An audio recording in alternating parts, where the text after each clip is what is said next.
આજે જ 10માનું રિઝલ્ટ આજે જ આવ્યું છે. તો આપણા સ્ટુડિયોમાં હાજર છે હેત સોલંકી, એમની સાથે આપણે વાત કરીશું. નમસ્તે. નમસ્તે સર. હેતભાઈ, તમને પૂછીશું કે 10મામાં તમારા કેટલા પર્સન્ટેજ આવ્યા છે? પર્સન્ટેજ છે મારે સર 94. 90. યસ.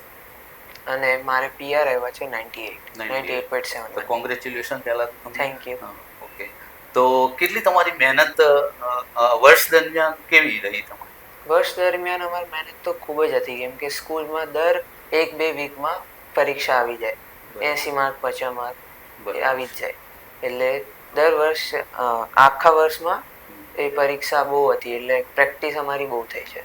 બરાબર. એમાં તમારો ટ્યુશન ક્લાસીસ હતા તમારે? ટ્યુશન મેં નહોતું કર્યું. અને શિક્ષકોનો તેઓ કેવો તમને શિક્ષક સપોર્ટ બહુ મળ્યો? સપોર્ટિવ, બરાબર છે. Fully helpful. આમ શિક્ષકોનો અને પરિવારનો તમને કેવો સપોર્ટ, પેરેન્ટ્સનો કેવો સપોર્ટ મળ્યો તમને? પેરેન્ટ્સ તો ઓલવેઝ સપોર્ટિવ જ હોય. બરાબર. કેટલી તમને આમ વાંચવામાં કેટલો સમય તમે ફાળવતા હતા, એટલે કલાકો કેવા તમારા? વર્ષ દરમિયાન તો 5-6 એવા કલાકો હતા, પણ છેલ્લા 2-3 મહિનામાં થોડીક મહેનત વધી ગઈ છે, એટલે 8-9 કલાક. 8-9 કલાક.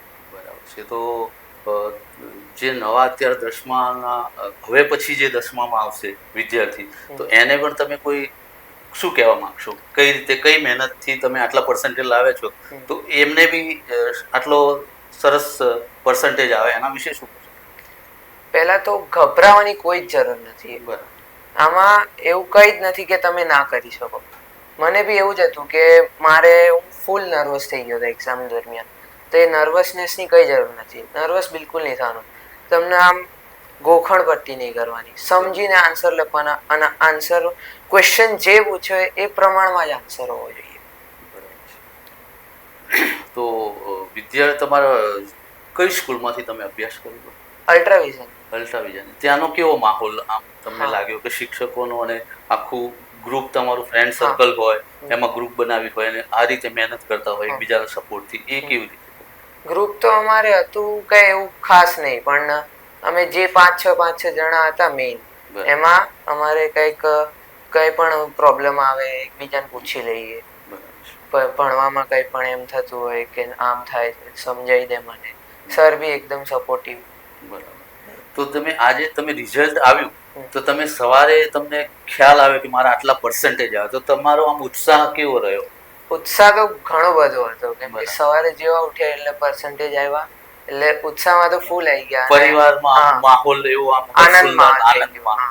બરાબર છે. તો પરિવારમાં મમ્મી પપ્પાનો અને ભાઈ બહેનનો કેવો આમ સપોર્ટ રહ્યો તમને આમ વાંચન દરમિયાન, કે તમને ભણવા જ બેસી જાય એ રીતે? એવું એટલે એ લોકો મને બહુ આમ ટોક ના કરતા. એ લોકો મને કીધું તારી રીતે વાંચ. બરાબર છે. હા, એટલે સેલ્ફ સ્ટડી કર. એમને વિશ્વાસ જ છે કે આ કરી મારો બાબુ કરશે જ આ રીતે. બરાબર.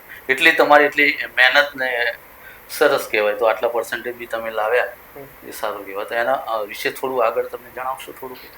હા, તો એમાં તો કઈ એવું એક્ઝામ દરમિયાન તો હોલમાં શાંતિથી તમારું મન એકદમ શાંત રાખવું પડે. એકાગ્રતા જેવું.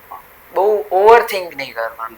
આન્સરમાં તમને એક વસ્તુ ક્લિક કરે કે હા આવું કંઈક હતું, તેમાં થોડું વિચારીને એ પ્રમાણે પેપર લખતા હોય તમને એવું લાગે પહેલા 2-3 પેપર કરી શકીશ, એમ આમ વધારે અઘરું લાગ્યું હોય પેપર ને એવું લાગે? ના, પેપર એ કઈ અઘરું નતું. ખાલી ફર્સ્ટ પેપર હતું જે મારું ઇંગ્લિશનું, એમાં થોડુંક મારે હતું. એટલે તમને આમ નર્વસનેસ. સબ્જેક્ટ કયો વધારે આમ ગમે તમને, કે એમાં?